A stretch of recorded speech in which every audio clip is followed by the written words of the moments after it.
장 8절에서 16절 말씀입니다. 구약 성경 108면 전후에 있는 출애굽기 17장 8절에서 16절까지 말씀입니다.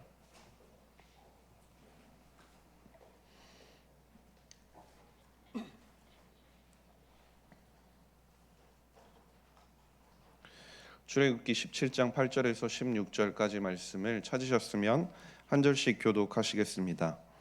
그때 아말렉이 와서 이스라엘과 르비딤에서 싸우니라.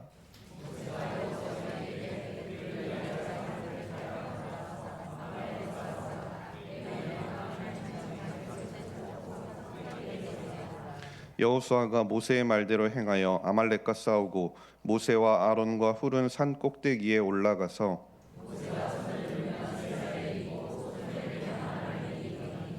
모세의 팔이 피곤함에 그들이 돌을 가져다가 모세의 아래 놓아 그가 그 위에 앉게 하고 아론과 훌이 한 사람은 이쪽에서 한 사람은 저쪽에서 모세의 손을 붙들어 올렸더니 그 손이 해가 지도록 내려오지 아니한지라.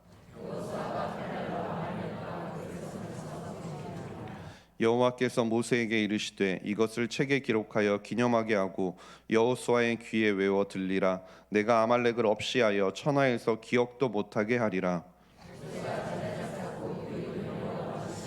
함께 읽겠습니다. 이르되 여호와께서 맹세하시기를 여호와가 아말렉과 더불어 대대로 싸우리라 하셨다 하였더라. 아멘.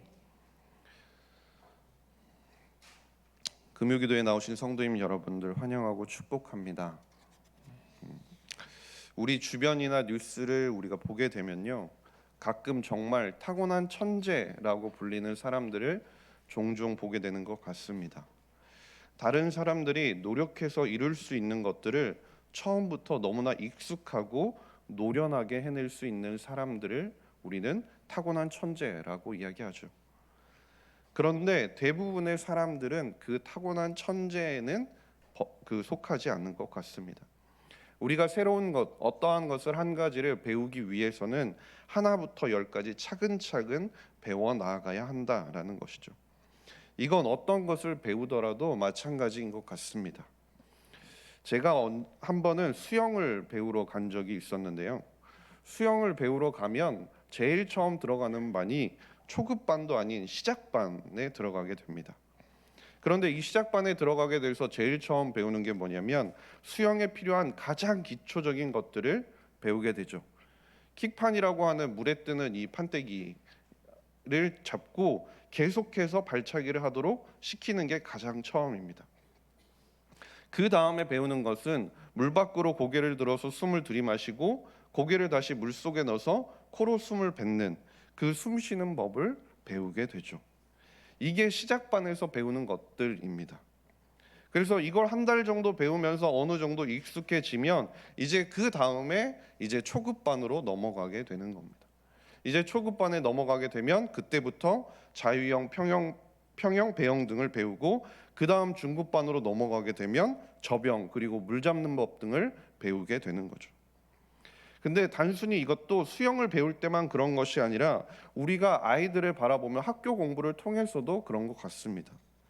교육부서 아이들을 보면 초등학교 1학년 때부터 그 아이들이 미적분이나 물리나 생물, 화학 같은 것을 배우는 것은 아니지 않습니까?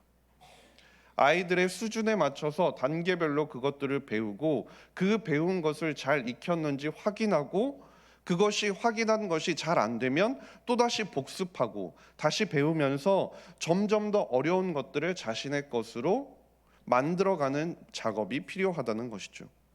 그래서 우리가 이걸 흔히 단계별 학습이라고 부르기도 하는 것 같습니다.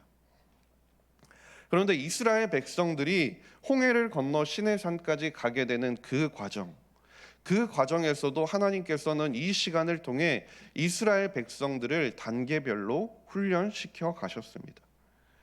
오늘 본문과 그리고 그 앞서 일어났던 사건들을 통해서 하나님께서 이스라엘 백성들에게 무엇을 가르치셨고 그것을 통해 이스라엘 백성들이 어떻게 하나님 앞에 살기 원하셨는지를 우리가 잠시 나눠보고자 합니다. 이스라엘 백성들이 홍해를 건넌 후 그리고 그들은 3일 동안 광야길을 걷게 되었습니다. 그 걸음이 성인 걸음으로 따지면 약 길이가 70km 정도를 그들이 걷게 되었다고 하는데요. 그 정도 거리를 걷는 동안 제일 중요한 그들은 마실 물을 어디에서도 찾지 못했습니다. 3일이 지나서야 그들은 마라라는 곳에 도착할 수 있었고 그곳에서 물을 발견할 수 있었는데 그 물은 그들이 마실 수 없는 쓴 물이었습니다. 간신히 물을 찾았고 그리고 이미 목이 매우 마른 상태에 있었는데 그 상황에서 마시지 못하는 그 물을 마주하게 된 이스라엘 백성들의 마음은 어땠을 것 같으십니까? 그들의 마음이 어떻게 표출됐을 것 같으십니까? 그들은 그것을 보자마자 모세를 원망하기 시작했습니다. 굳이 자신들을 이곳까지 끌고 와서 이 고생을 왜 시키느냐고 한탄한 것입니다. 이렇게 불평하는 백성들을 바라보면서 모세는 그들에게 감정적으로 반응하지 않았습니다. 인간적으로 반응하지 않고 이 문제를 해결하실 수 있는 하나님께 부르짖게 되죠. 하나님께서는 자신에게 부르짖는 그 모세에게 한 나무 토막을 보여주십니다. 그리고 그 나무를 물에 던지라 말씀하시죠. 모세가 하나님의 말씀에 순종하여 그 나무 토막을 물에 던졌을 때 그 물이 어떻게 변하게 됩니까? 우리가 잘 알듯이 쓴 물이 단물로 변화하게 된 것입니다.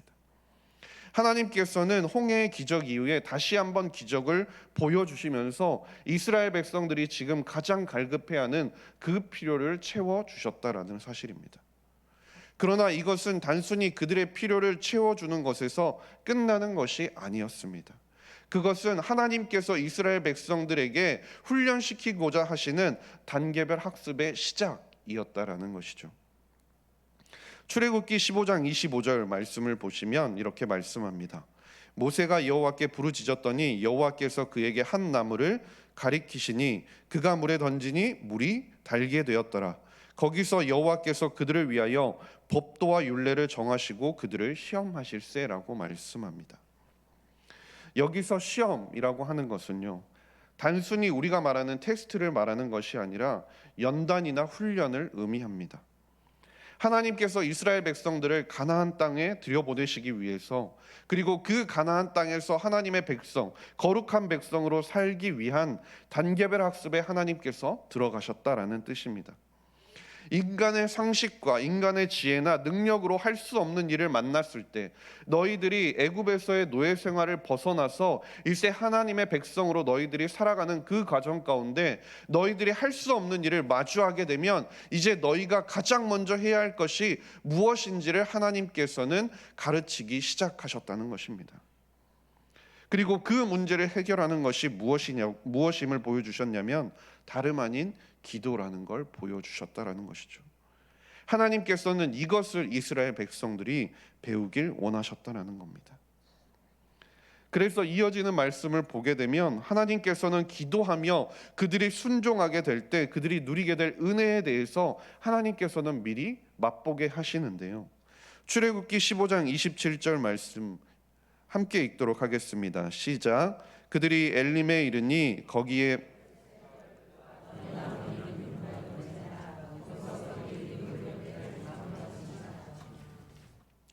하나님께서 지금 이스라엘 백성들이 그 갈급함 때문에 고생했던 그 마라라는 곳에서 10km 떨어진 곳에 엘림이라는 곳에 오아시스를 이미 준비시켜 두셨습니다.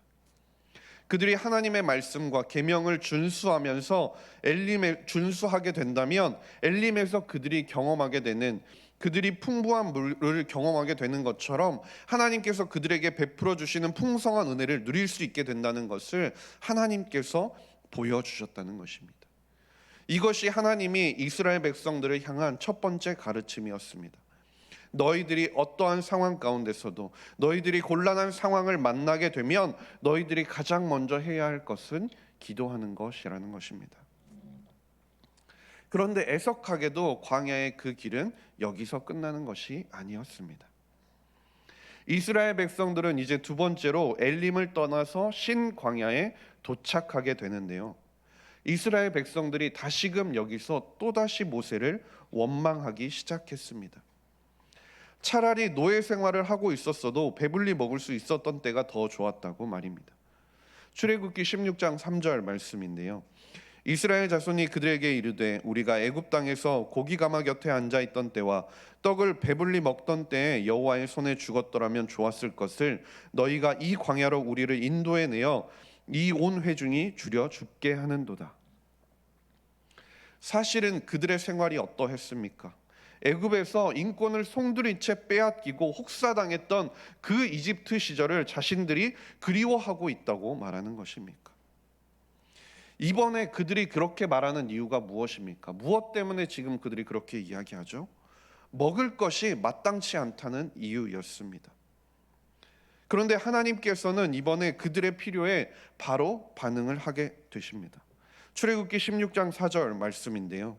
그때 여호와께서 모세에게 이르시되 보라 내가 너희를 위하여 하늘에서 양식을 비같이 내리리니 백성이 나가서 일용할 것을 날마다 거둘 것이라. 이같이 하여 그들이 내 율법을 준행하나 아니하나 내가 시험하리라. 하나님께서는 또다시 원망하는 그들을 벌하지 않으시고 오히려 하늘에서 양식을 비처럼 내리실 것을 결정하셨습니다. 이것이 우리가 잘 아는 것처럼 만나와 메추라기이죠. 주 안에서 사랑하는 석관중앙교회 성도님 여러분, 장소는 분명 다르고 원인은 분명 다릅니다. 그런데 어딘가 지금 이스라엘 백성들이 보이는 이 비슷한 상황들이 보이십니까?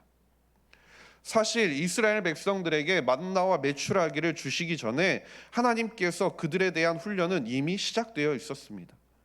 양식에 대한 그들의 불만이 터지기 전에 하나님께서는 만나를 미리 공급해 주실 수도 있었다라는 사실입니다. 하나님께서 그들의 식량에 대한 상황을 모르셨겠습니까? 하나님께서 우리의 형편을 모르시겠습니까? 내가 언제 무엇이 필요하고 언제 내가 가진 것이 부족한지, 그리고 나의 언제 채움이 절실하게 필요한지 하나님께서 모르시냐는 것이죠.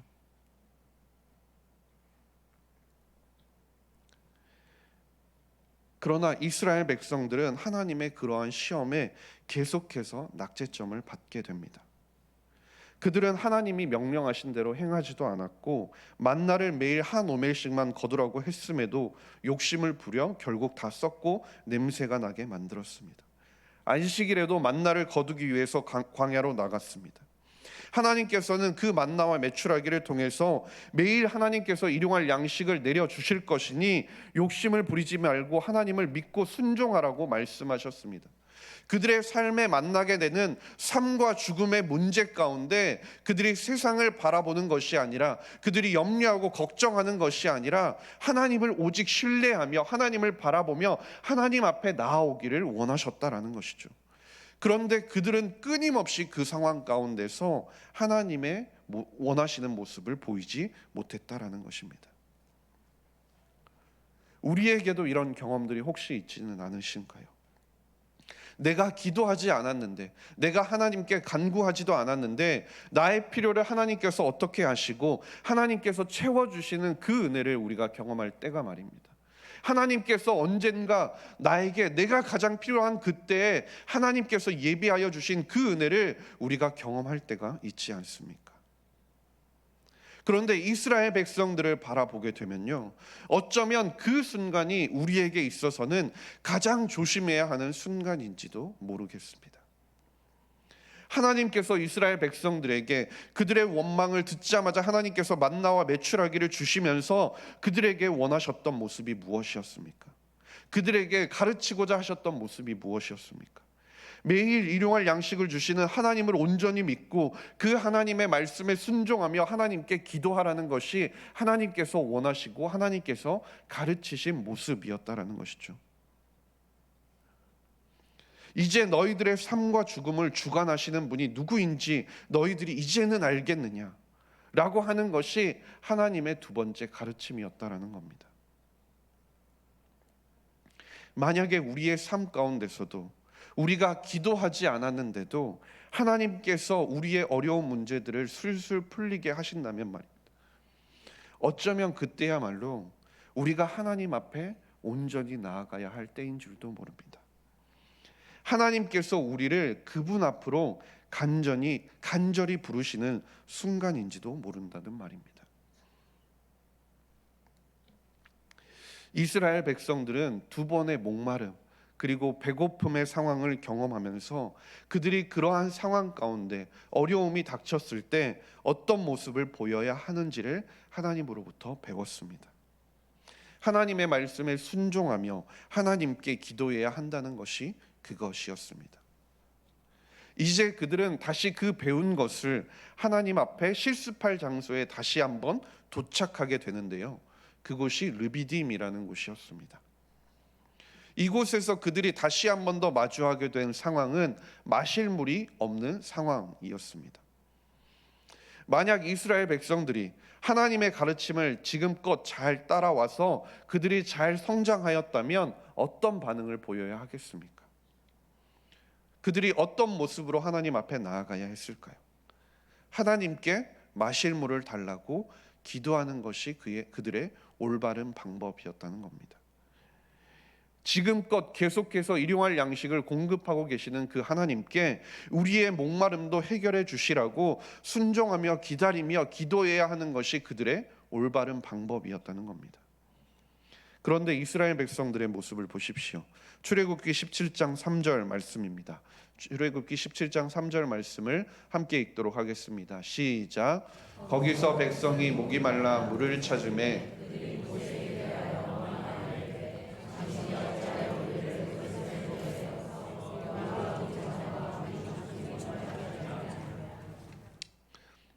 그들이 어떻게 반응합니까? 또다시 그들은 모세를 원망하였습니다. 생각해 보십시오. 이 정도 배웠으면, 이 정도 하나님께서 보여주셨으면 그들이 충분히 바뀔 만도 한데라고 생각할 수도 있습니다. 그런데 그들은 여전히 아직도 하나님을 인정하지 못하는 모습을 보인 겁니다. 심지어 그들이 뭐라고 말합니까?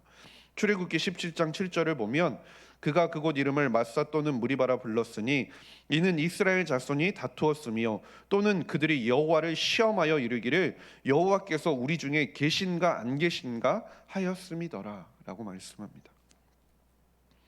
그들이 이제 하나님을 시험하는 지경에 이르게 되었다는 겁니다. 하나님께서 우리 중에 계신가 안 계신가 그들이 시험해 보겠다라고 말씀합니다. 진짜 웃기는 상황 아닙니까? 이스라엘 백성들이 홍해를 건널 때 하나님께서 모세를 통해 무엇을 보여주셨습니까? 그들 앞에서 홍해를 가르고 그들이 안전하게 지날 수 있도록 도와주셨습니다. 그들을 위협하는 애굽의 군대를 홍해로 덮어서 수장시켜서 더 이상 그들이 위협을 당하지 못하도록 하셨습니다. 그들이 목마름을 느꼈을 때 마라의 쓴물을 단물로 바꿔주셨다는 겁니다. 그뿐이 아닙니다. 그들이 지금 아무것도 경험하지 못하고 있는 것이 아니라 그들은 지금 매일 최소한 한 가지의 기적을 하나님을 통해서 보고 있습니다. 그것이 무엇입니까? 매일 그들의 땅 가운데 만나가 내리고 있지 않습니까? 고기를 먹고 싶다고 하니 하나님께서 메추라기 떼가 진영을 덮을 정도로 보내주셨지 않습니까? 그럼에도 그들은 이번에도 낙제점을 받고 만다는 겁니다. 매일 기적을 경험하면서도 이 모양이 이 꼴인 것이죠.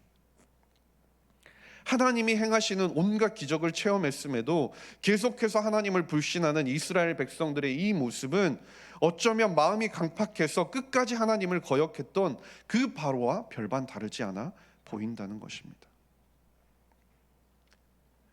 이스라엘을 애굽 땅에서 구원하여 내신 하나님께서는 그들이 특별하게 우수한 종족이기 때문에 그들을 구원하여 내신 것이 아니었습니다. 하나님의 조건 없는 결정이자 하나님의 은혜였다라는 것이죠. 그렇다면 만약 그들이 정말 남을 원망할 그 시간에, 모세를 원망하며 한탄할 그 시간에 주님께 도와달라고 기도하면서 나아갔다면 하나님께서 얼마나 기뻐하셨겠습니까?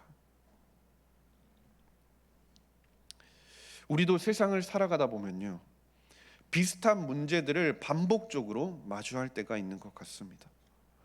그럴 때마다 우리는 어떤 생각을 하게 됩니까?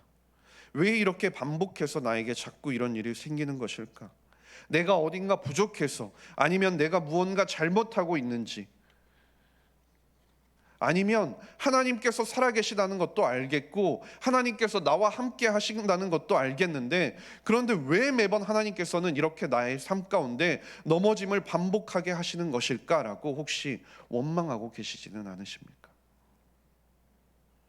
이스라엘 백성들을 구원하여 주셨듯이 하나님께서 우리를 자녀 삼아 주신 것은 우리가 특별하기 때문이 아닙니다. 세상 사람들과, 세상에 있는 다른 사람들과 비교했을 때 정말 작은 것 하나라도 우리 가운데 뛰어난 것이 있어서도 아니라 온전한 하나님의 은혜라는 것입니다. 우리가 다른 사람과 다르지 않으니 그 세상에서 죄를 짓고 살아가는 하나님과 죄를 범하면서 살아가는 그 사람과 우리는 별반 다르지 않으니, 어쩌면 우리가 매번 넘어지는 것이, 어쩌면 우리의 약함을 매번 마주하면서 좌절하는 순간들이 다가오는 것이 어쩌면 당연할 수밖에 없지 않겠습니까? 그렇다면 그 순간에 우리가 어떻게 하는 것이 맞겠습니까? 좌절하고 원망하고 하는 것일까요? 아니면 나의 상황을 인정하고 주님께 나아가야 하는 것이겠습니까? 우리가 하나님의 은혜를 경험했다면, 하나님의 이끌어 가심을 기억한다면, 우리가 할 수 없다고 고백되어지는 그 순간에 하나님께 나아가 기도해야 하지 않겠습니까? 그 모습을 하나님께서는 기다리고 계시지 않을까요? 하나님께서는 그 순간을 위해, 그 모습을 보시기 위해 이스라엘 백성들을 반복해서 지금 훈련시키고 계시고 우리에게 말씀을 통해 훈련시키고 계시다라는 사실입니다. 그리고 하나님께서는 마지막으로 이스라엘 백성들에게 왜 기도해야 하는지를 다시 한 번 더 가르치고 계십니다. 이스라엘이 광야를 행진하는 동안 아말렉이 공격을 해오게 되는데요. 출애굽기 17장 8절 말씀을 보면 그때 아말렉이 와서 이스라엘과 르비딤에서 싸우니라고 말하고 있습니다. 그들은 창세기 36장 12절 말씀을 보면 에서의 손자인 아말렉의 후손이었습니다. 그들은 유목을 하면서 유랑 생활을 하고 있었는데요. 아마 이스라엘 백성들이 정말 많은 숫자의 사람들이 이동하는 것을 보고 자신들의 영토가 위협을 받는 것 같지 않을까 두려워한 나머지 기습 공격을 하게 된 것 같습니다. 그 상황 가운데서 하나님께서는 여호수아가 군사를 선별하여 이끌고 나가 싸우게 하시고, 한편으로는 모세를 산 꼭대기 가운데 세우시게 됩니다. 그리고 우리가 읽은 것처럼 잘 아는 일이 벌어지게 되는 것이죠. 모세가 손을 들면 이스라엘 백성들이 이기고, 모세가 손을 내리면 이스라엘 백성들이 지는 그 전쟁이 시작이 된 것입니다. 생각해 보십시오. 이스라엘 백성들은 애굽에서 지금껏 노예로만 살아왔던 사람들입니다. 그들에게 군사적인 훈련을 받은 경험이나 전투 기술 등이 있었겠습니까? 사실상 그들에게는 전쟁을 치를 만한 능력이나 기술이 전혀 없었습니다. 그런 상황 가운데서 그들이 아말렉과의 전투에서 이길 가능성이 인간적으로 생각하면 얼마나 있었겠습니까? 그런데 하나님께서는 이 전투를 통해서 시내산으로 가는 그 여정 가운데서 마지막으로 하나님과의 언약을 맺기 전에 그들에게 무엇을 가르치고자 하셨던 것일까요? 그것은 기도하면 너희가 살 것이고 기도하지 않으면 너희가 죽을 것이다 라는 사실을 그들의 몸에, 그들의 생각에 각인시켜 두고자 하셨던 것입니다. 전쟁에서 이기고 지는 것, 그것은요, 우리가 흔히 아는 축구나 야구 같은 스포츠에서 이기고 지는 것과는 분명 차원이 다른 문제입니다. 당시 전쟁에서 지게 되면요, 모든 남자들은 죽임을 당했습니다. 그리고 여자들은 겁탈을 당하거나 끌려가야 했습니다.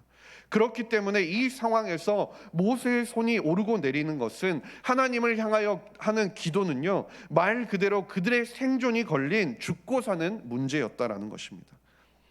그렇기 때문에 하나님께서 지금 이 마지막 상황에 하나님께서 그들에게 가르치신 기도는, 그들이 이제 기도를 해야 하는지 말아야 하는지 선택할 수 있는 것이 아니라 살기 위해서는 반드시 해야 하는 것이 기도였다라는 것입니다. 기도의 손을 높이 들고 그들에게 내리지 말아야 한다라는 것을 가르치고 있던 것이죠. 만약 그들이 기도하지 않았으면 어떻게 되었을까요? 전쟁에서 진 아말렉이 어떻게 되었습니까? 출애굽기 17장 14절 말씀을 보시면요, 여호와께서 모세에게 이르시되 이것을 책에 기록하여 기념하게 하고 여호수아의 귀에 외워 들리라. 내가 아말렉을 없이하여 천하에서 기억도 못하게 하리라 말씀하셨습니다. 하나님께서는 아말렉을 없이하여 기억에서도 지워버리시겠다 말씀하셨습니다. 그리고 시간이 어느 정도 지난 후이긴 하지만 하나님께서는 결국 시므온 지파에 의해서 하나님의 말씀을 성취하셨습니다. 역대상 4장 33절 말씀을 보면 아말렉 사람을 치고 오늘까지 거기에 거주하고 있더라라고 말씀합니다. 이것이 기도하지 않은 자들의 최후라는 것이죠. 만약 이스라엘이 졌다면, 기도하지 않았다면 아말렉 대신 이스라엘이 완전히 사라졌을지도 모릅니다. 이것을 하나님께서는 이스라엘 백성들을 향해서 마지막으로 가르치고자 하신 것입니다. 아말렉과의 전쟁에서 아무런 능력이 없고 준비도 되어 있지 않았음에도 불구하고 이스라엘 백성들을 이기게 하신 분이 누구십니까? 하나님이십니다. 사무엘상 17장 47절 말씀을 보면 분명 전쟁은 여호와께 속한 것이라고 말씀합니다. 이스라엘 군대가 직접 무기를 들고 아말렉을 대적하여 싸웠지만 그 승리를 주신 분은 하나님이시라는 겁니다. 골리앗을 마주했을 때 다윗이 했던 고백을 보십시오. 사무엘상 17장 46절 말씀을 보면 오늘 여호와께서 너를 내 손에 넘기시겠다라고 말씀합니다. 다윗이 골리앗을 상대로 이겼습니다. 블레셋의 군대를 전멸시켰습니다. 그것은 다윗의 능력이 아니라 하나님께서 다윗을 통해 이루신 하나님의 역사였다라는 것입니다.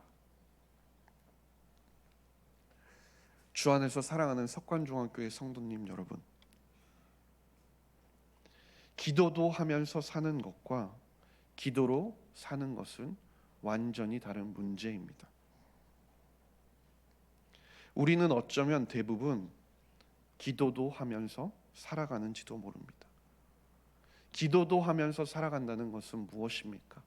결국 기도가 우리의 삶에 해도 되고 안 해도 되고 하는 옵션에 불과하다는 말입니다.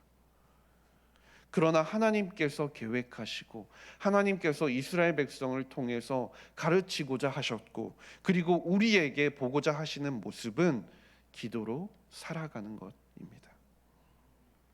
모세는 아말렉과 전쟁에서 이긴 후에 제단을 쌓고 여호와 니시라고 불렀습니다. 여호와 니시라는 것은 여호와는 나의 군기, 깃발이시다라는 뜻인데요. 이것은 펄럭이는 깃발을 말하는 것이 아니라 군기를 이야기합니다. 이 군기라는 것은 전쟁을 할 때 있어서 그 군대를 대표하는 상징물로서 이 군대가 어떤 군대인지, 누구에게 속한 군대인지를 나타내는 것입니다. 즉 모세가 여호와는 나의 군기이시다라고 고백한 것은요, 우리는 여호와가 대장이시며 그를 의지하여 싸우는 군대이다라고 선포하는 것과 같습니다. 전지전능한 하나님께서 대장이시니 앞으로도 계속해서 이스라엘 백성들은 우리는 어떤 전쟁 가운데서도 승리하게 될 것을 선포하는 것이라는 것입니다. 시편 20편 5절 말씀에 이렇게 말씀합니다. 우리 함께 읽도록 하겠습니다. 시작.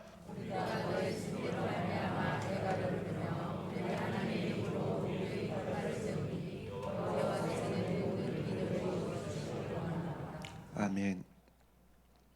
우리가 세상을 살아가면서 마주하게 되는 모든 영적인 전쟁을 승리하기 위해서는 우리는 여호와의 군기를 들고 나아가며 반드시 기도로 살아가야 합니다. 그것이 우리가 살 수 있고 우리가 마주하는 모든 문제 가운데 승리할 수 있는 유일한 방법이기 때문입니다. 혹시 지금 여러분 가운데 곤란한 상황 가운데 처해 계신 분들이 있으십니까? 어려운 문제 앞에 어떻게 해야 좋을지 몰라 낙심해 계시는 분들이 있으십니까? 세상의 수많은 공격 가운데서 나아갈 길을 찾지 못해서 만신창이가 된 몸을 이끌고 지금 주님 앞에 나오시지는 않으셨습니까? 이 밤에 이 말씀을 기억하며 기도함으로 하나님 앞에 나아갈 수 있기를 간절히 소망합니다. 우리의 대장 되시며 능력이 되시는 그 하나님께서 우리를 모든 삶 가운데, 모든 순간 가운데 우리를 승리로 이끌어 가실 것을 간절히 소망합니다. 그 은혜를 경험하는 저와 모든 성도님들이 될 수 있기를 주님의 이름으로 간절히 소망합니다. 기도하겠습니다. 하나님 아버지, 감사합니다. 오늘도 우리를 예배의 자리로 불러주시고 주님의 은혜를 기억하게 하시니 감사드립니다. 이스라엘 백성들을 구원하여 주시고 광야의 길을 가는 동안 훈련시켜 주셨던 것처럼 우리의 삶 속에서도 우리를 훈련시키시고 연단시키심을 우리가 기억하게 하여 주시옵소서. 여호와의 군기를 붙들고 말씀에 순종하며 기도로 매일을 살아가는 저와 모든 성도님들이 되게 하여 주시옵소서. 이 시간 기도의 제목들을 가지고 하나님께 기도하며 나아가고자 합니다. 주님의 선하심을 의지하며 기도할 때 주님 응답하여 주시고 우리의 나아갈 바를 깨닫게 하여 주시옵소서. 감사드리며 모든 말씀 우리 구주 예수 그리스도의 이름으로 기도드렸습니다. 아멘.